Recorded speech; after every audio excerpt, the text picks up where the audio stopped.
take two. I'm now going to go do the whole spiel again. I made the video and then I had to restart it. So I went to, without getting in, I'll have to go through that again. I went to a shop yesterday. I talked about the shop before. This is the shop here, JB Hi-Fi. So this is the kind of the last, I've talked about it before, like I said. So I don't know what I said, but it's the last of its kind in that it's a non-specialist music shop that sells physical music media.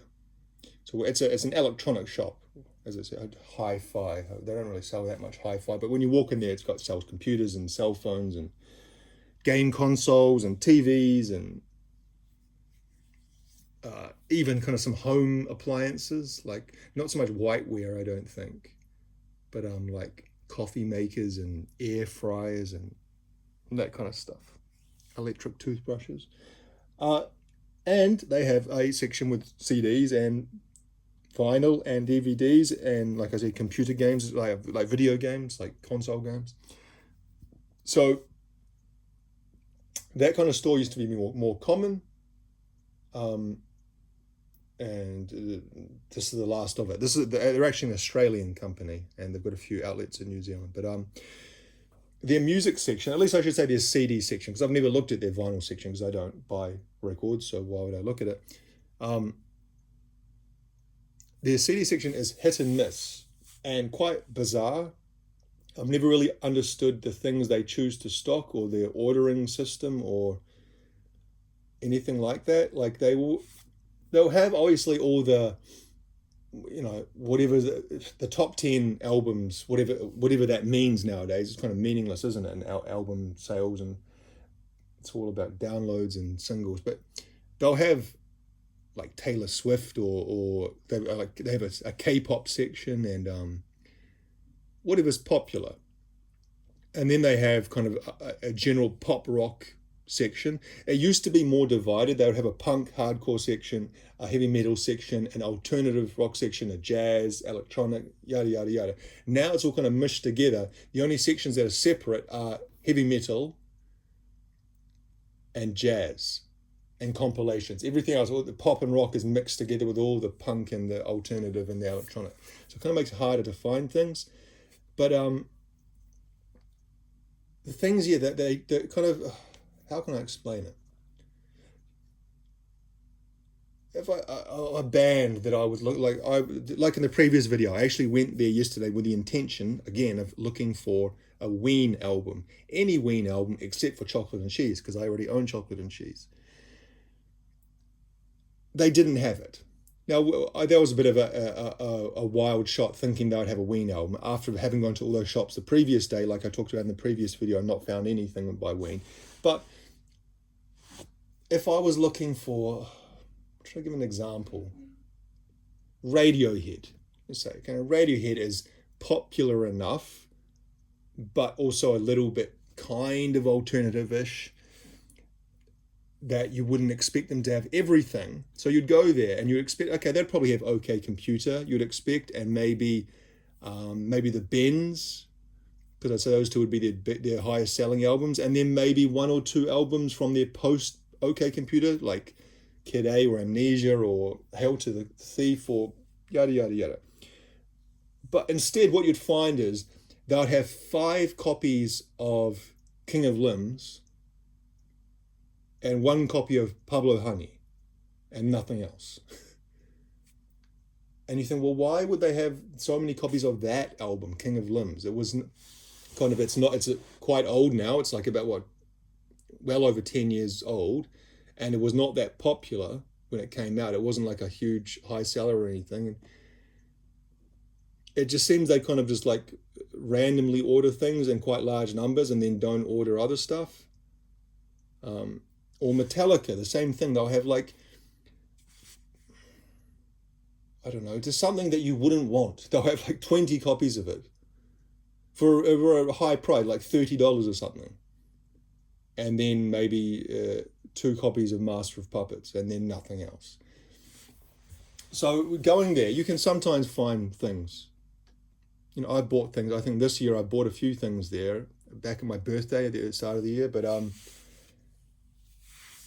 and this is kind of true for all music shops. Going there with the intention of finding something is almost impossible, isn't it? Nowadays, say if I think, okay, I want this album, and say like 25 years ago, if I say I want a Ween album, I'm going to look for White Pepper by Ween, even though when did that come out? It came out like 2000-ish, I think. Or I'm going to look for such and such by this not super popular band. Transylvanian Hunger by Dark Throne. And so you go there, and back in the day, and especially the specialist music shops, there's a good chance that you could find exactly what you were looking for because they would stock everything. Whereas nowadays, it's the chances of going there and finding those particular things that you want are slim to none. And of course, you say, well, of course, you just order it online. It's like, well, for one, ordering online down here in New Zealand sucks because it's expensive to get anything shipped here and it takes forever. So it's just, sometimes you want to go out and buy the thing that you want. And it's frustrating not being able to do that. Anyway, so I opened one of them already, but I'll show it again. So the first one, that's right, I haven't said exactly what. So they have a little section called the clearance section, which is really hit and miss, and you can find hidden gems there, diamonds in the rough, whatever cliche you want to use, but sometimes find absolutely nothing. And actually, I haven't really found anything there for ages, but over the years, I have found the prices range from 99 cents up to about $10 or maybe $15 for brand new sealed CDs. So you can really find some great bargains. Over the years, I found like Aphex Twin for like $2. Vision of Disorder, I remember I found a Brian Eno album once. I found Palms, the Chino Moreno side project. A few other things. I think I did a Non-Keen. I did a review very early on this channel. Non-Keen, the German band. Found their stuff for like, again, 99 cents or something crazy. So I looked in that section, and yesterday there were actually quite a few decent CDs. The first one I found was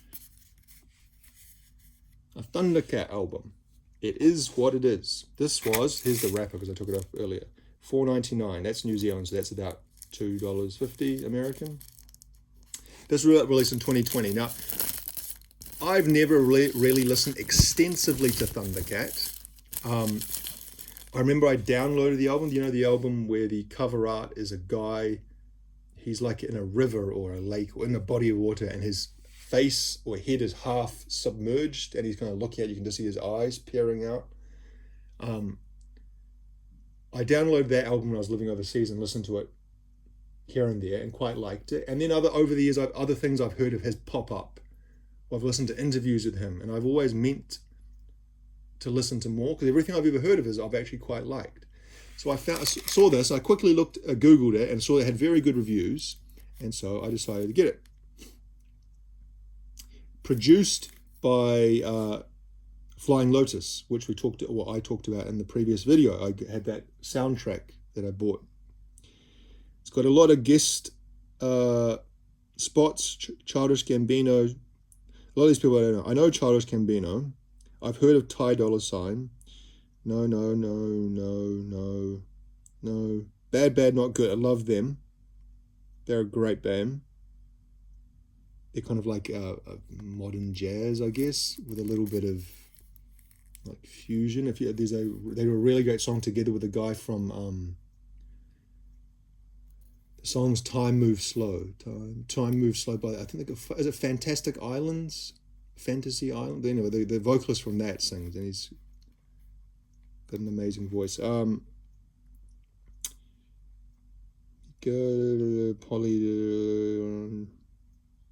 Brandon Coleman sounds familiar. So basically, I barely know anyone, showing my age. But I'm willing to give it a try. Interesting inlay artwork. There's not much in the way of liner notes at all. So we've got the track listing there, produced by Flying Lotus and Thundercat, mixed by Daddy Kev and Flying Lotus, mastered by Daddy Kev, and put out, published by Universal. And the CD itself, which is in here, looks like that. I like that combination of that red, what would you, very deep, almost kind of, I don't know, how would you call it, burgundy? It's not really burgundy, but it's a very, very deep. It doesn't really show on the camera. It looks more brown on the camera, but if you look at it with your eye, it's quite a very like deep, rich red with the kind of gold silver of the you know, the non-red parts. Anyway, that was $4.99. Haven't listened to it yet. Next up, kind of almost exactly the same feeling I have towards Thundercat, Bonobo. Over the years, especially on Spotify, I listen to a lot of those kind of Spotify curated playlists, you know, where they suggest like, oh, here's a playlist for you today. And they put together a bunch of artists similar to the ones you've been listening to. And this guy, or I think it's a guy, this artist's name pops up again and again. And often his songs I really like. I don't know anything about him. I would describe it as kind of electronic, down-tempo, ambient, put out by Ninja Tune. Just like I talked about the other day, and I've talked about lots of times that there are certain labels, record labels, that I'll take a punt on, and Ninja Tune along with Warp, XL, a few other ones, Nuclear Blast, Candlelight, even maybe Roadrunner. I'll give it a try because they have a pretty good track record of great music. This was released in 2017, so again, $4.99 for a new CD. This one's actually got something with it. There's the download card. If someone wants to download it from Ninja Tunes, be my guest.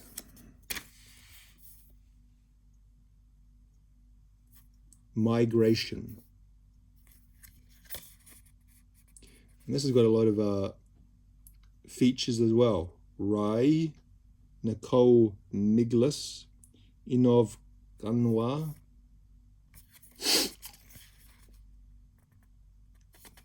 Desert Motif, Nick Murphy. Never heard of any of these people, but I don't think they're meant to be particularly famous. I don't think Bonobo has got the same cultural cachet as Thundercat to kind of pull in the big names for features. And the CD, sorry, I'll take it off screen while I try and slip it out without. They're just a simple blue and white color scheme, Migration. So yeah, 2 albums, same price, brand new, basically $5 each. But certainly both things that I would never think to buy. And never didn't even know these albums exist. Like I obviously I know they all have albums, but I didn't. If someone asked me the name of a Bonobo album or a Thundercat album, I wouldn't be able to name them. So very much kind of like a spur of the moment. Is it spur of the moment? I wouldn't say spur of the moment because that kind of more like implies a time aspect. It's more of just unexpected, but when the opportunity arises, I'll take it. The last one. This one was a bit more expensive. This one was $9.99, which again is about $5 American. And this is the album by Interpol, Marauder. That way. Oh, it's both ways. I'm cheap. Buy me now. Limited offer. Now, I was looking somewhere else at another CD website last night, looking for, again, Ween. This was a place over in town. And they were selling this for $25 at that shop, new. So $9.99, either way is a pretty good price. Now, I was willing to pay a bit more because usually on this kind of cheap section, I wouldn't go over $5. But the reason I was willing to pay $9.99 is because I like Interpol. I would consider myself a fan of Interpol. I own, let's have a look,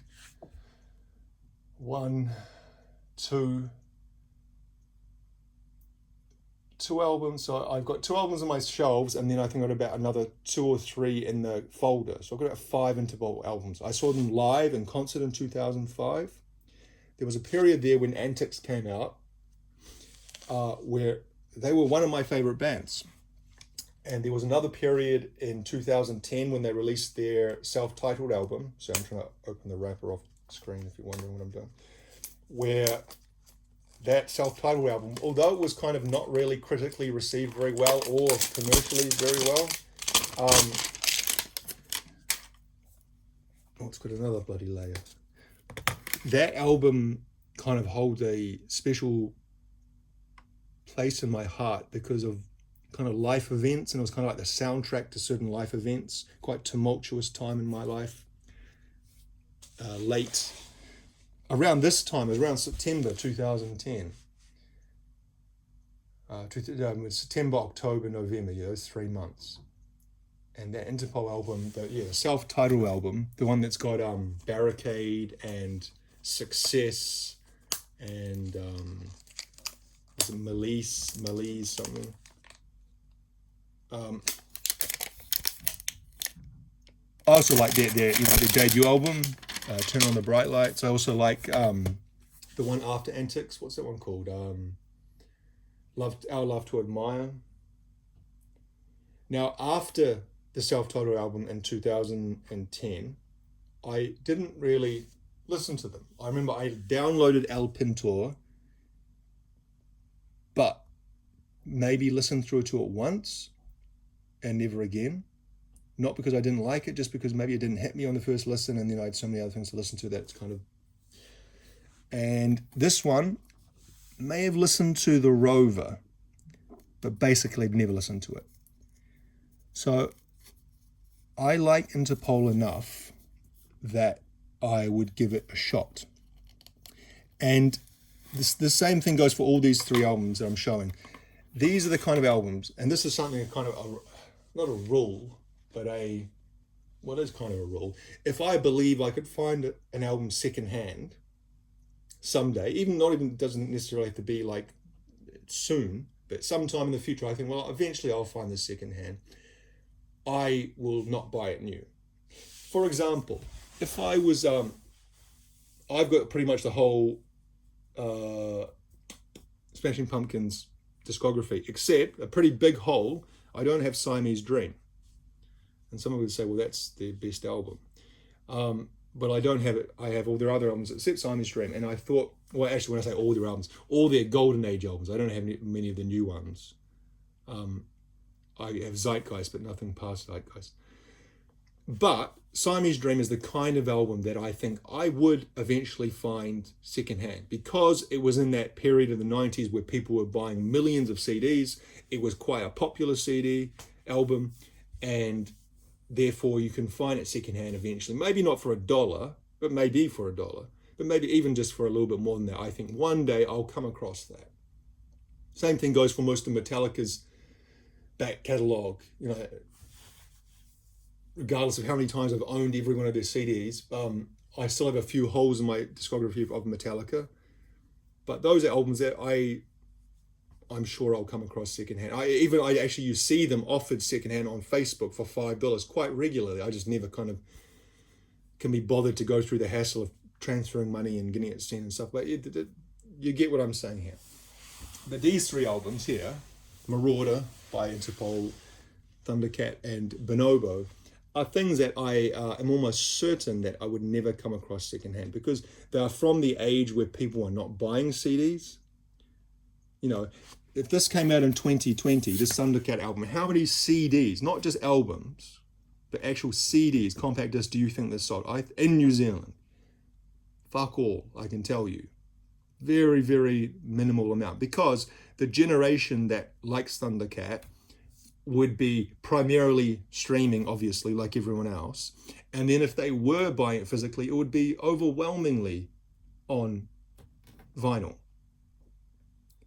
And so therefore the numbers are buying this. And I think this is borne out the fact that you can get it for $5 only 4 years after it was released, because it's probably just, there isn't a demand for it. And so the chance of me being able to find it secondhand one day are zilch. And so therefore, that's what I think with Interpol. I think, well, I'm never going to find this secondhand. So being able to find it at a decent price, only $10, I take the opportunity while I have it. And yeah. So I know that after Carlos left the band, which he did after the self-titled album was released, a lot of people have kind of written these guys off, and you certainly don't hear about them. But at the same time, they were very much part of that New York, indie alternative garage, even though they didn't sound anything like that. But scene, of the Strokes and the Years and etc. from the early 2000s. Even though the sound-wise, Interpol didn't really sound like anything like those other bands. But they had a good run there. Their first, especially their first album, is kind of considered a critical darling. It's kind of lauded, that album. And then Antics as well was kind of considered a great album. It did very well commercially as well, I think. Two after that, or especially the one after that, it did pretty well, but they kind of, that was 2007, I think. And then by the time Carlos left in 2010, they kind of, they had a 7 or 8 year run of success. And that scene had kind of moved on, and the popular consciousness had moved on to something else. And so it's pretty typical that a band like that doesn't retain a strong popularity, is it? Unless you're like a superstar and you're going to break through to that next level, like U2 or something like that, or have a much more cult following like some metal bands. So anything they've done after that, like El Pintor and the Marauder, and I think they've had one more, I think more recently, I can't remember the name of it. There is one more, but yeah. They've really kind of gotten quite middling reviews, but at the same time, I've heard other people say that it's kind of, they consider them kind of, if you give it time, they're actually a really great album. Just last week, kind of coincidentally, I was listening to an interview with Paul Banks, the singer and guitarist one of the guitarists from Interpol. He did on the podcast, Broken Record, is it? It's like Rick Rubin's podcast, but Rick Rubin, when it started off, it was Rick Rubin interviewing musicians, but then gradually he doesn't, unless it's like a superstar musician, he'll come out, but otherwise it's just like one of his underlings is doing it. And this person, the girl who interviewed him, a woman, I should say, who interviewed him, she seemed like quite a fan of theirs, and so it's quite, I like sometimes, and this can swing either way, that sometimes at least the interviewer has some knowledge of the music. And so she was asking questions about the lyrics of Antics, because coming up, the next year will be the 20th anniversary of Antics. Is it next year or is it this year? Is Antics 20? Hang on, I'll look. I've got it up here somewhere. Maybe it's 2004. Oh, it is. Okay, 2004. So it's the 20th anniversary this year, and so that's what he was talking about. And they're doing a series of concerts, playing the whole album from end to end. And so it kind of made me reappreciate Antics, and also kind of, when you listen to an interview by someone, it makes you kind of want to listen to their music if it's a good interview. And he talked a little bit about the later work, Marauder and El Pintor and the other one, and about some of the fans' reaction to it, and how it has it's kind of like slow burning albums. Like, they didn't have the greatest reaction when the first release, but then over the years people have come to appreciate them. Some people call that the Pinkerton effect, where Weezer released Pinkerton, and kind of commercially shit the bed, but then over the years it's come to be considered a classic. I'm not saying that this album will do the same thing, but similar kind of concept. Always very kind of clean, simple graphic design from Interpol. So yeah, like I said, I saw them in 2005. They played a concert here, and I really enjoyed the concert. They put on a great show. I follow. I can't get the book out without wrecking it. God damn it!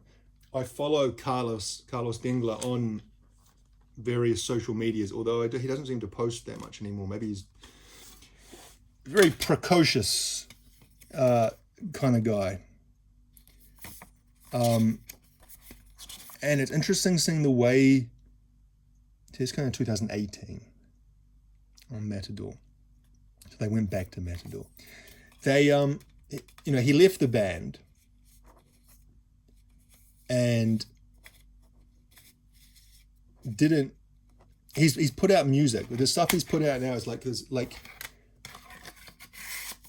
new age music. And when I say new age, I mean like, imagine you went to like a crystal shop, a shop that sells tarot cards or something, and imagine the music playing in there. That kind of music, quite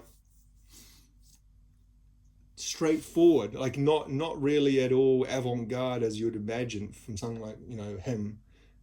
Quite straightforward, nature-based, new agey, ambient type music. And he was also an actor. I don't know if he's still doing acting. But he seems still to be quite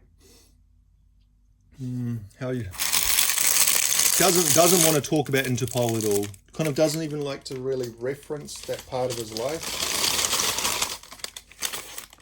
Like he seems like a really intelligent, smart guy.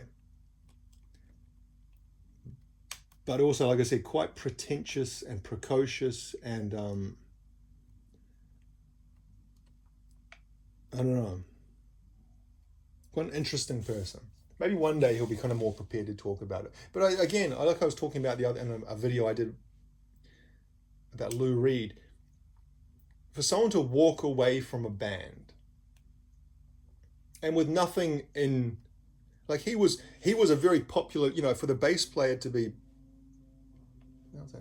popular like that is quite unusual. And he was quite like his image in the band. He was kind of like one of the most recognizable and whatnot, and certainly their popularity had dropped off by the time he left, but they were still a touring international band on able to sell albums and all the rest of it.